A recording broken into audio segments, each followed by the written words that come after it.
Welcome back, boys and girls. We're going to be reading Chapter 2 of Big Nate in Class by Himself. But first, let's go back to Chapter 1 and use the secret code that was on page 18 and find out what's going to be in this awesome book.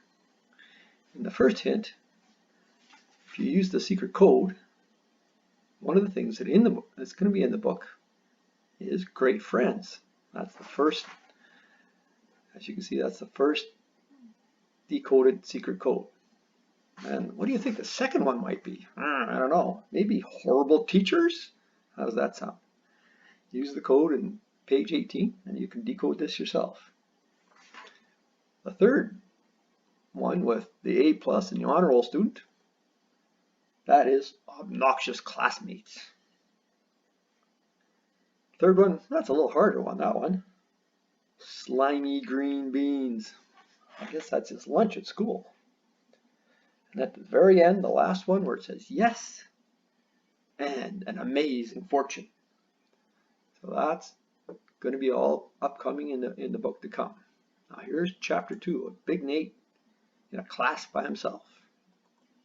Breakfast is the most important meal of the day.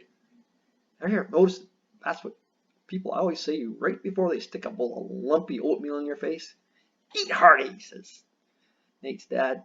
Oh, please let those lumps be raisins. Now Dad's rambling on about how a high fiber diet changed his life. And I'm barely listening. I'm still freaked out about this social studies test that could land me in summer school. Summer, school. Talk about two words that don't go together. Sort of like oat and meal. Actually, I have no idea what summer school is even like.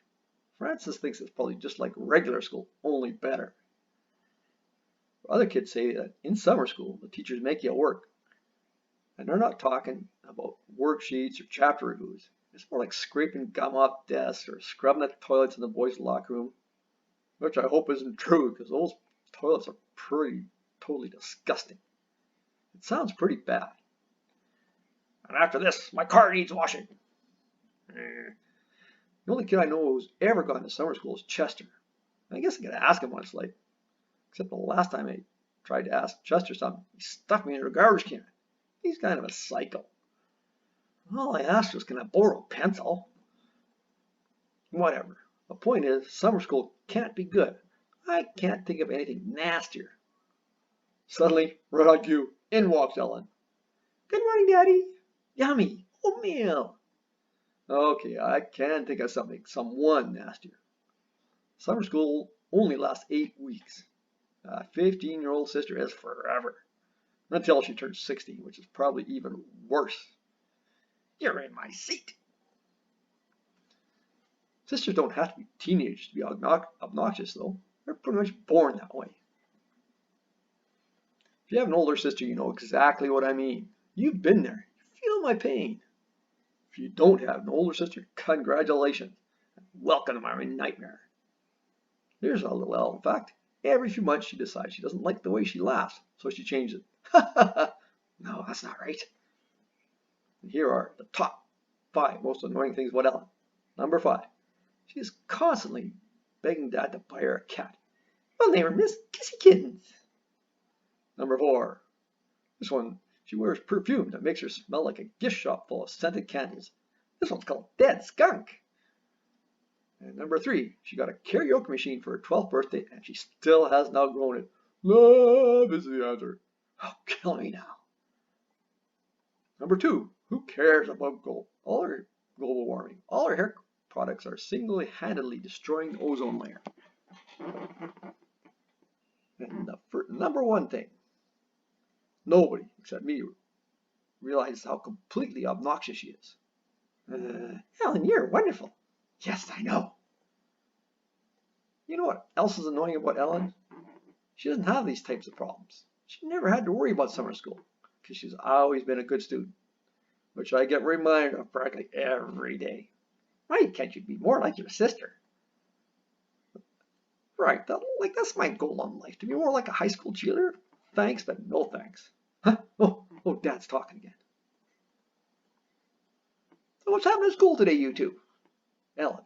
Oh, we're getting back our school reports, book reports. So I did. No, I really did well. I'm trying out for the school musical. I'm running for class president. And. Note to self. Add, you can't shut her up with a list of knowing things about Ellen. Nate, what's going on for you? Who, me? Nothing. Not a thing. Just a normal day. No test. No, not like that. Not unusual.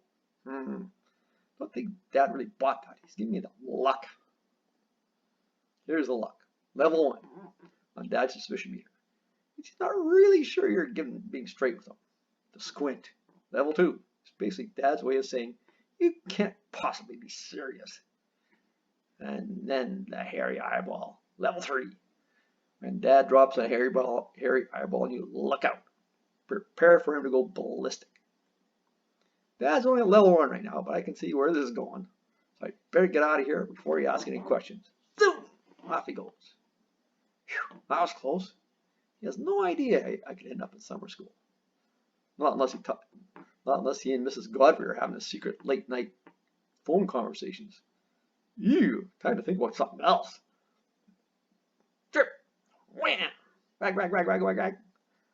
Nice spot for a nap, Spitzy. Shouldn't you be off chasing squirrels or something? Spitzy belongs to Mr. Eustace, who lives next door. And in case the doofy-looking dog sweater and giant funnel on his head don't tip you off, Spitzy is an ultimate dog nerd. He's afraid of mailman. He eats his own poop. And don't try throwing a tennis ball. I did that once, and we ended up in the animal hospital getting the stomach pumped. And that's a long story. But I don't want to rag on Spitzy. Spitzy's okay. After all, he's a dog, and all dogs are cool in my book. Except me those freaky little hairless chihuahuas. Here's a Spitzy fact. He has a crush on Francis's cat, Pickles. Must be nice to be you, Spitzy. You get to hang out all day, sleeping in the sun. You don't have to worry about hairy eyeballs, or big sisters, or teachers. And you especially don't have to worry about taking a social studies test. Wait a minute. Maybe I don't have to worry about the test either. What if I can get out of it? What if I can convince Mrs. Godfrey to let me take the test tomorrow instead of today? Then I'll borrow Francis' class notes and cram for 24 hours. At least give me a chance to pass this stupid thing. How's that sound, Spitzy? Woof, woof. You'll help me think of something, right? Woof. See, that's why dogs are so much better than cats. Cats never help you do anything. Just lie around the house, scratching up the furniture and licking themselves. Okay, brainstorm time. How can I get out of this test? I wonder.